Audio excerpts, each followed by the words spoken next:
Okay. So what are the four male archetypes, and what is this kind of based on? Jungian psychology. Okay. The lover, the warrior, the magician, and the king. And the truth is, this is kind of part of the monomyth of humanity. Like, these are archetypes that are in the masculine psychology, whether you know it or not. And they're playing out in your life, whether you know it or not. And it's playing out in a positive way or a negative, destructive way. And if you're not aware of that, probably the second, right? So when you talk about the lover, what do most guys know about being a lover? Like, oh, I'm going to fucking tag that.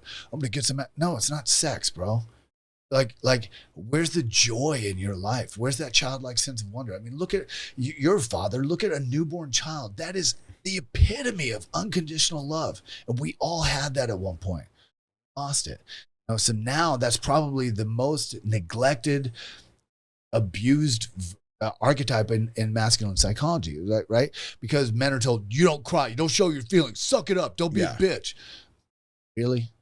No. Can you not be a masculine man and be emotionally facile, in touch with your feelings? And the warrior, again, that's probably the most muted, because, you know, the warrior lives in service to the king. The warrior lives in purpose and a mission to serve and to protect. Now it's become a slogan on a police car, but that's the purpose of the warrior. The warrior will always sacrifice himself for the greater good, for the good of the kingdom.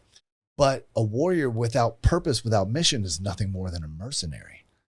Right? So where are you showing up as a mercenary in your work? Right?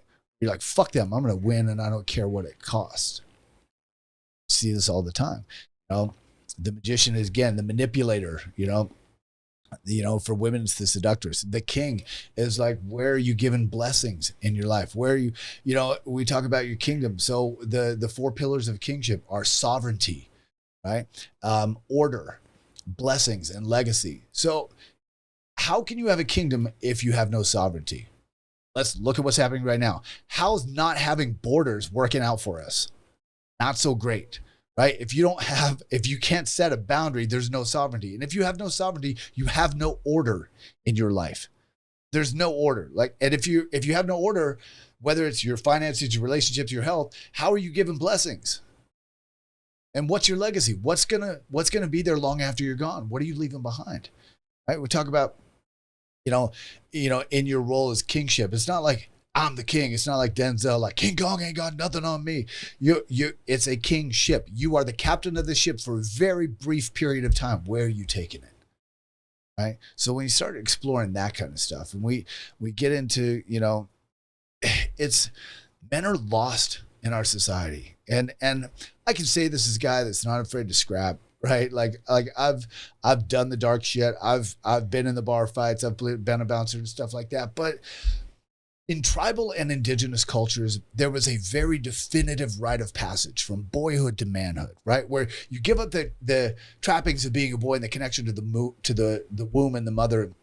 You embrace the positive qualities of what it means to be a man. Leadership, accountability, integrity, honor, service.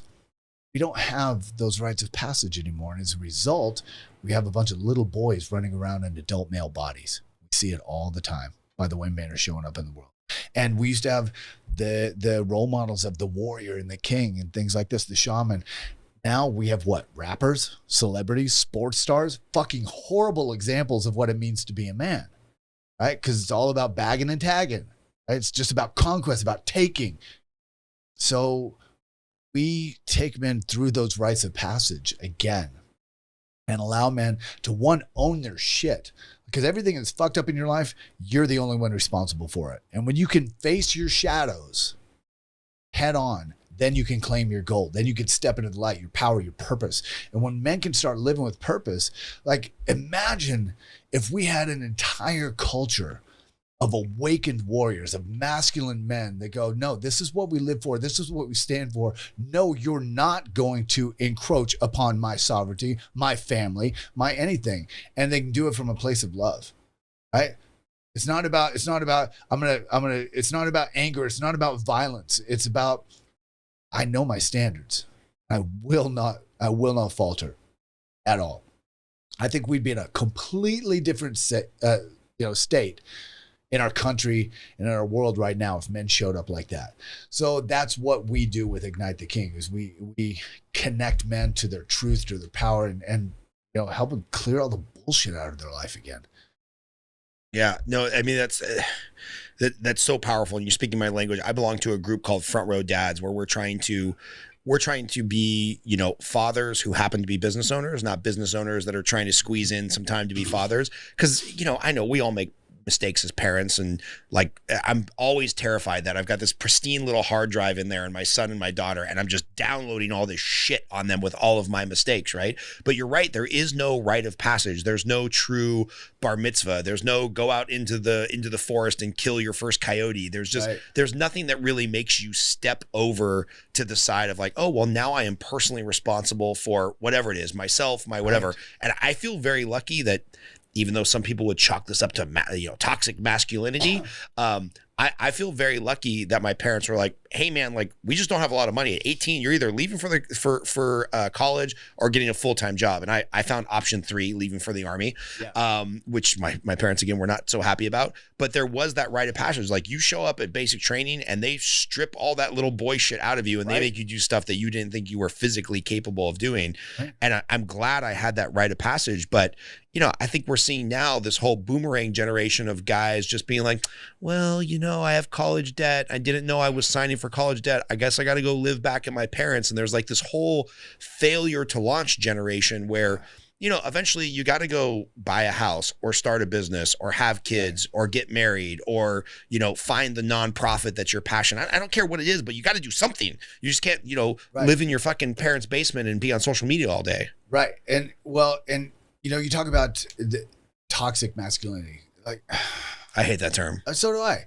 Because the problem is you've got a bunch of people out there that have defined masculinity itself as toxic. Masculinity is not toxic. The problem in our culture is not an abundance of toxic masculinity. The problem in our culture is a complete lack of masculinity and the power and everything it stands for. And it's not power over, it's power through, power to protect, to uphold the feminine as divine and sacred, right? And regarding fatherhood, just in the brief interaction with your son before we started recording, I saw the way you showed up for him, and you're doing everything right.